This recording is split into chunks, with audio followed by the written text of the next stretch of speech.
సాధారణంగా మనం అన్నం వండుకున్నప్పుడు గంజి వస్తుంది. మన బామ్మల కాలం నాటి నుండి ఈ గంజి తాగే అలవాటు చాలా మందిలో ఉంది.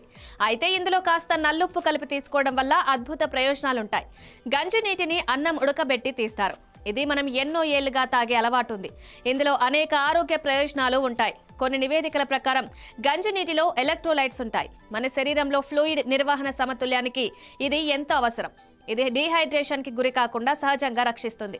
అయితే ఈ గంజి నీటిలో కాస్త నల్లుప్పు వేసుకుని తాగడం వల్ల అద్భుత ప్రయోజనాలుంటాయని కొన్ని నివేదికలు తెలుపుతున్నాయి. ఇది ప్రీబయోటిక్ గుణాలు ఉంటాయి. కడుపులో మంచి బ్యాక్టీరియా పెరగడానికి ప్రేరేపిస్తుంది. దీంతో జీర్ణ ఆరోగ్యం మెరుగుపడుతుంది. అయితే నల్లుప్పు చిటికెడు ఈ గంజి నీటిలో వేసుకుని తాగడం వల్ల ఇందులో రీహైడ్రేట్ టిష్యూస్ సెల్స్ ఎక్కువగా ఉంటాయి. ప్రధానంగా ఇది మన శరీరంలో నీళ్లు కోల్పోకుండా కాపాడుతుంది. ఎండ సమయంలో తీసుకోవడం వల్ల డయేరియాకు గురి కాకుండా ఉంటారు.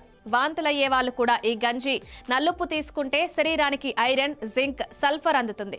సోడియం స్థాయిలు కూడా నిర్వహిస్తుంది. గంజి నీటిని తీసుకోవడం వల్ల జీర్ణ ఆరోగ్యానికి మేలు చేస్తోంది. దీంతో కడుపు ఆరోగ్యకరమైన పేగు కదలికలకు తోడ్పడుతుంది.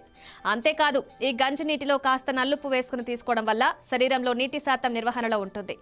ఎండవేళ గంజి నీటిని తీసుకోవాలి. ఇందులో పొటాషియం, మెగ్నీషియం ఉంటుంది.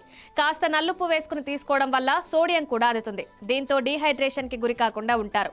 ఇందులో ఆల్కలైన్ ఎఫెక్ట్ కూడా ఉంటుంది. గంజి నీటిని తీసుకోవడం వల్ల మంచి డీటాక్సిఫికేషన్ లా పనిచేస్తుంది.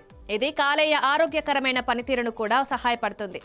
ఇందులో డీటాక్సిఫైయింగ్ గుణాలు ఉన్నాయి. శరీరంలో విష పదార్థాలను బయటకు పంపిస్తుంది. గంజి నీటిలో యాంటీ ఇన్ఫ్లమేటరీ గుణాలు కూడా ఉంటాయి. అసిడిటీ, గ్యాస్ సమస్యను తగ్గిస్తుంది. అంతేకాదు దీన్ని తీసుకోవడం వల్ల తక్షణ శక్తి కూడా అందుతుంది. నీరసం తగ్గి గంజి నీటిలో కరిగే ఫైబర్ ఉంటుంది. ఇది దీర్ఘకాలిక మలబద్ధక సమస్య నుండి కూడా రెమెడీ అని చెప్పవచ్చు. రక్తపోటును కూడా నిర్వహణలో ఉంచుతుంది. సోడియం స్థాయిలను నిర్వహిస్తుంది. మరిన్ని వీడియోస్ కోసం సబ్స్క్రైబ్ చేసుకుని కిందున్న బెల్ ఐకాన్ని నొక్కండి. థాంక్యూ.